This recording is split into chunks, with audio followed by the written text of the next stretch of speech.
Hello guys, welcome back to my channel. അപ്പോൾ ഇന്ന് നിങ്ങളെല്ലാവരും യൂട്യൂബിൽ എൻ്റെ തമ്മിൽ കണ്ടപ്പോൾ തന്നെ മനസ്സിലായി കാണുമല്ലോ, ഞാൻ ഇതിനെക്കുറിച്ച് പ്രതികരിക്കാനാണ് വന്നത്.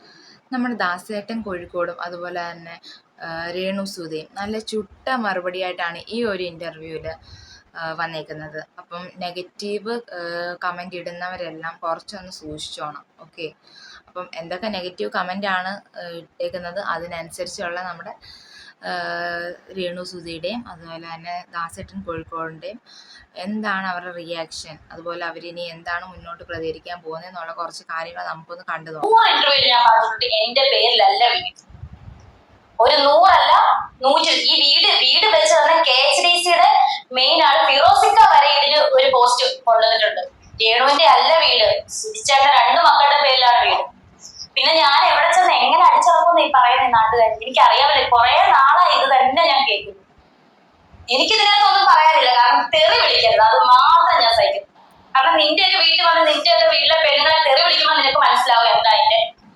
നേരത്തെ ആണെങ്കിലും പല ഇൻ്റർവ്യൂസിലും രേണു ഓൾറെഡി വെളിപ്പെടുത്തിയതാണ്, വീട് ഒരിക്കലും അത് രേണുവിൻ്റെ പേരിലല്ല, മക്കളുടെ പേരിലാണ്. എന്നാലും അതിനെക്കുറിച്ച് തോണ്ടി കുറേ ആൾക്കാർ ഇങ്ങനെ നെഗറ്റീവ് കമൻ്റ് ഇട്ട് വീട് മക്കൾക്ക് കൊടുക്കത്തില്ല, അവരെ അടിച്ചിറക്കും, അങ്ങനെ കുറേ ചീത്തകളും കാര്യങ്ങളും അവരൊരു വീടോ ആണെന്ന് പറഞ്ഞിട്ട് എന്താണ് അവരെ ആക്ഷേപിക്കുന്ന കുറേ കമൻറ്റുകളും കാര്യങ്ങളുമാണ് ഇപ്പം എന്താ രേണു കുറച്ച് നാളായതേ ഉള്ളൂ, കുറച്ച് റീൽസും കാര്യങ്ങളൊക്കെ സ്റ്റാർട്ട് ചെയ്തിട്ട്. കാരണം ഓൾറെഡി അവർ പറയുന്നുണ്ട് അവരുടെ പ്രൊഫഷനാണ്, അവർ നാടക നടിയാണ്. അപ്പോൾ അവർ അതിനനുസരിച്ചുള്ള കാര്യങ്ങൾ അവർക്ക് മുന്നോട്ട്, കാരണം ജീവിച്ചേ പറ്റത്തുള്ളൂ. അല്ലാതെ ഈ നെഗറ്റീവ് കമൻ്റ് ഇടുന്നവർ ഒരിക്കലും അവർക്ക് ചിലവിനെ കൊണ്ട് കൊടുക്കുകയോ അല്ലെങ്കിൽ ഒരു ജോലി കൊടുക്കുകയോ ചെയ്യുമോ? ഇല്ല. ഇപ്പോൾ നിങ്ങളുടെ വീട്ടിൽ ഒരാൾക്ക് ഇങ്ങനെ ഒരു ബുദ്ധിമുട്ട് വന്നാൽ നിങ്ങൾ സഹായിക്കാതിരിക്കുമോ? ഒരിക്കലും ഇല്ല.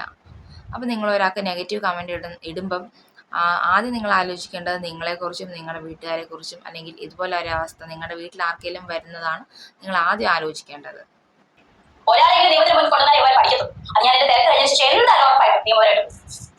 അപ്പോ ഈ കമന്റ്സ് ഇടുന്ന ആൾക്കാരുടെ ശ്രദ്ധിക്കുക, നിങ്ങൾ കയ്യിൽ കമന്റ്സ് സ്കോർ ചെയ്ത് വെക്കുക, അതനുസരിച്ച് കിട്ടുന്നുണ്ട്. ഇപ്പൊ എന്താണ് പറയാനുള്ളത്? അപ്പം നെഗറ്റീവ് കമൻ്റ് ഇടുന്നവർ സൂക്ഷിക്കുക, 8ൻ്റെ പണി വരുന്നുണ്ട്, ഓക്കെ. കാരണം എന്തേലും അവർക്കൊരു പ്രശ്നവും കാണത്തില്ല, അവർ നെഗറ്റീവ് കമൻ്റ് ഇടുന്നതെല്ലാം വായിക്കുന്നുണ്ട്. ആരാണെങ്കിലും നെഗറ്റീവ് കമൻ്റ് ഇടുന്നത് അവരെന്തായാലും അതിന് അനുസരിച്ചുള്ള റിയാക്ഷൻ തന്നേ പറ്റത്തുള്ളൂ. എന്നാൽ ഈ നെഗറ്റീവ് കമൻ്റ് ഇടുന്ന കുറച്ച് നല്ല ആൾക്കാർക്ക് 8ൻ്റെ പണി, അതും കുറച്ച് രോഗികളാണത്. കാരണം നമുക്കത് പറയാതിരിക്കാൻ പറ്റത്തില്ല. കാരണം മിക്കതും ഫേക്ക് ഐഡീസ് തന്നെയാണ്. പക്ഷേ സൈബർ സെല്ലുണ്ടല്ലോ, അത് കണ്ടുപിടിച്ചോളും ആരാന്ന്. എത്ര ഫേക്ക് അക്കൗണ്ടിലാണെങ്കിൽ പോലും നിങ്ങളെ അവർ എത്തിപ്പിടിക്കുക തന്നെ ചെയ്യും. കാരണം ഒരു ലേഡി ഒരു കേസ് കൊടുത്താൽ അത് എത്രത്തോളം നിങ്ങളെ അത് ഇതാക്കുക എന്നുള്ളത് നിങ്ങൾ മനസ്സിലാക്കണം. എന്നിട്ട് വേണം ഓരോ നെഗറ്റീവ് കമൻറ്റുകളും നിങ്ങളിടാൻ. അപ്പം എന്തായാലും അതിൻ്റെ ഒരു 8ൻ്റെ പണി വരുന്നുണ്ട്. നെഗറ്റീവ് കമൻ്റ് ഇടുന്നവർ സൂക്ഷിച്ചു. എനിക്കത്രേ പറയാനുള്ളൂ. ഒത്തിരി കമന്റ് ഇവിടെ പറഞ്ഞിട്ടുണ്ട്. അതിൽ വന്നൊരു മറ്റൊരു കമന്റാണ് ദാസേട്ടൻ ഒരു പെണ്ണ് പിടിയതാണ് എന്നുള്ളൊരു വേർഡ് യൂസ് ചെയ്തിട്ടുണ്ട്. ശരിക്കും അങ്ങനത്തെ ഒരു കമന്റ് തോന്നുന്നു. അങ്ങനെയാണോ? ഇതുപോലത്തെ ചോദ്യം ചോദിക്കാനാണ് നിങ്ങളെ വിളിച്ചു വരുത്തിയത്? ഞാൻ ചോദിച്ചതല്ല. ഇതുപോലത്തെ ചോദ്യം ചോദിക്കാനാണ് നിങ്ങളെ വിളിച്ചു വരുത്തിയത്? ഞാൻ ചോദിച്ച ചോദ്യമല്ലേ ഇത്? ഒരാളെ വിളിച്ച് ഇൻസൾട്ട് ചെയ്തത് തുല്യമാണോ? ഒരാൾ കമന്റ് ഇട്ടതിന് മറുപടി ആണ് കൊടുത്തോളൂ. ആ കമന്റ് ഏറ്റുപിടിച്ചോളൂ. ഞാൻ പെണ്ണുപിടിയാണോ ചോദിക്കാൻ നിങ്ങൾക്ക് അറിയാവുന്നതാണ്. ഇതുപോലെ ചോദ്യങ്ങളാണോ ചോദിക്കുന്നത്? എന്നെ പോലെ വ്യക്തിയെ നിങ്ങൾ ക്ഷണിച്ച് ഞാൻ ഇന്റർവ്യൂ പങ്കെടുത്ത് ഇതുപോലെ ചോദ്യമാണ് ചോദിക്കുന്നത്. ഇവിടെ സത്യം പറഞ്ഞാൽ അവതാരിക എന്താണ് ഉദ്ദേശിക്കുന്നതെന്ന് നമുക്ക് പോലും മനസ്സിലായില്ല. അവർ ദാസേട്ടനോട് ചോദിക്കുകയാണോ നിങ്ങൾ പെണ്ണുപിടിയാനാണോ എന്ന്, അതോ നെഗറ്റീവ് കമൻറ്റ് വന്നതാണോ?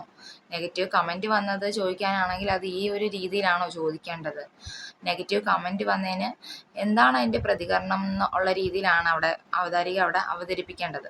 പക്ഷേ പുള്ളിക്കാരത്തി അവതരിപ്പിച്ചെന്ന് പറഞ്ഞാൽ അവർ ചോദിക്കുന്ന രീതിയിലാണ്, അവരുടെ ഒരു സംശയം ക്ലിയർ ചെയ്യുന്ന രീതിയിലാണ് അവരവിടെ ചോദിച്ചത്. അത് സത്യം പറഞ്ഞാൽ ഒട്ടും ശരിയായില്ല. ഒരു നെഗറ്റീവ് കമൻറ്റ് വന്നതിന് പ്രതികരണം എന്താണെന്നുള്ളത് അവർക്ക് ചോദിക്കാമായിരുന്നു. പക്ഷെ അതിനുള്ള ചുട്ട മറുപടിയും ദാസേട്ടൻ കൊടുത്തിട്ടുണ്ട്. നമുക്കതൊന്ന് കണ്ടു നോക്കാം. ശരീരത്തിലും വയറിലും ഒക്കെ തൊടാൻ സമ്മതിക്കുന്ന പെണ്ണ്. ഇതല്ലാതെ വേറെ സോങ് ചെയ്യാമായിരുന്നു. ചേച്ചിയുടെ ചേട്ടന്റെ വീടിയുടെ അടിയിലൊരു എന്റെ ദൈവമേ, ഞാൻ ഏത് സോങ് ചെയ്യണം ഞാനല്ലേ തീരുമാനിക്കുന്നത്? റീൽസ് ഈ പറഞ്ഞ ഇവരാണോ തീരുമാനിക്കുന്നത് ഞാൻ ഏത് സോങ് ചെയ്യണമെന്ന്? മക്കളെ പോറ്റാനാണ് റീൽ ചെയ്ത് മക്കളെ പോറ്റാൻ. റീൽ ടേക്ക് കെയർ ചെയ്യുന്ന ഒരു മനുഷ്യനാണോ കമന്റ് ഇട്ടത്? മക്കളെ കൊല്ലാൻ വീഡിയോ ചെയ്യുന്ന നാളെ എവിടെ പറഞ്ഞു? ഞാൻ പ്രൊഫഷണൽ ആർട്ടിസ്റ്റ് ആണ്, ഞാൻ ഒരു നാടക ആർട്ടിസ്റ്റാണ്. ആ നാടകം ചെയ്യുന്നത് എന്റെ പ്രൊഫഷണലാണ്. ഞാൻ എന്റെ മക്കളെ കൊല്ലം തന്നെയാണ്. റീൽ ചെയ്യുന്നത് എന്റെ ഇഷ്ടമല്ല. ഏത് പാട്ടൊക്കെ വയറെ പിടിക്കുന്ന സ്ഥലത്ത് അത് അഭിനയമാണ്. നാല് പേരെ ക്യാമറയുടെ മുന്നിൽ അല്ല, പാത്ത് പോലും വയറെ പിടിക്കുകയല്ല ചെയ്തത്. അവരെങ്കിൽ പാത്ത് പോലും പിടിക്കുന്ന പോലെ പറയുന്നത് ഇത് അഭിനയമാണ്, ആക്ടിങ് അല്ലെ? കമന്റ് ഇട്ട ഫേക്കിനോട് പറയുന്നത് ഇത് ആക്ടിങ് ആണ്, അല്ല ജീവിതമല്ല. ഞാൻ എങ്ങും പറഞ്ഞില്ല മക്കളെ കൊല്ലാൻ റീൽ ചെയ്തത്. അഭിനയം മക്കളെ കൊല്ലാൻ തന്നെയാണ്. എനിക്ക് ഇന്റിമേറ്റ് സീൻ ഇല്ലാതെ അഭിനയിക്കാൻ അതെന്റെ ഇഷ്ടമല്ല. ഞാനൊരു ആർട്ടിസ്റ്റ് ആണ്. ഇന്റിമേറ്റ് സീൻ അഭിനയിക്കേണ്ടി വന്നാൽ അഭിനയിക്കും. എന്റെ കംഫോർട്ടാണ് മാത്രം. അതിന് മുന്നോട്ടാണ് എനിക്ക് അഭിനയിക്കേണ്ടി വന്നാൽ അഭിനയിക്കും. കാരണം ഞാനൊരു ആർട്ടിസ്റ്റ് ആണ്. അത്രേ ഉള്ളൂ. ഇപ്പൊ ചേച്ചി ബോഡി ഷേമിങ്ങും ഇതിൽ വലിയൊരു രേണു ചേച്ചി പറഞ്ഞ ഈ ഒരു സെൻറ്റൻസ് അതിൽ എത്ര പേര് യോജിക്കുന്നുണ്ട്? ഞാൻ എന്തായാലും യോജിക്കുന്നുണ്ട്. കാരണം ചേച്ചിയുടെ ആദ്യം കുറച്ച് വീഡിയോസ് അല്ലാതെ വന്നിട്ടുണ്ടായിരുന്നു. പിന്നെ കൂടുതൽ പ്രതികരണമായിട്ട് ആൾക്കാർ വന്നെന്ന് പറഞ്ഞാൽ ചാന്തുപൊട്ടിലെ ആ ഒരു സോങ് സീനാണ് കൂടുതൽ നെഗറ്റീവ് കമൻറ്റും കാര്യങ്ങളൊക്കെ വന്നു തുടങ്ങിയത്. ഫേമസ് ആയിട്ടുള്ള ആക്ട്രസസ് ചെയ്യുമ്പോൾ അത് നല്ലത്. അവർക്ക് അവിടെ ഒരു നെഗറ്റീവ് കമൻ്റ് ഇടാനും ഒന്നും ആരുമില്ല. പക്ഷെ ഇവരെ പോലുള്ള കുറച്ച് ഷോർട്ട് ഫിലിംസ്, ഷോർട്ട് വീഡിയോസ് ചെയ്യുന്നവരെയാണ് കുത്തി നോവിക്കാൻ വരുന്നത്. അതും ആരും ചോദിക്കാനും പറയാനും ഇല്ലാത്തവരെ കുത്തി നോവിച്ചാൽ ആരും തിരിച്ച് ചോദിക്കാനില്ലല്ലോ. പക്ഷേ കാലം മാറി മക്കളെ, അങ്ങനല്ല. ഇവരൊരു കംപ്ലൈൻറ്റ് കൊടുത്താൽ നിങ്ങൾ കുടുങ്ങും. പിന്നെ അവസാനമായിട്ട് ഈ നെഗറ്റീവ് കമൻ്റ് ഇടുന്ന കൂടെ തന്നെ കുറച്ച് തെറിവാക്കുകൾ ഉപയോഗിക്കുന്ന കുറച്ച് ആൾക്കാരുണ്ട്.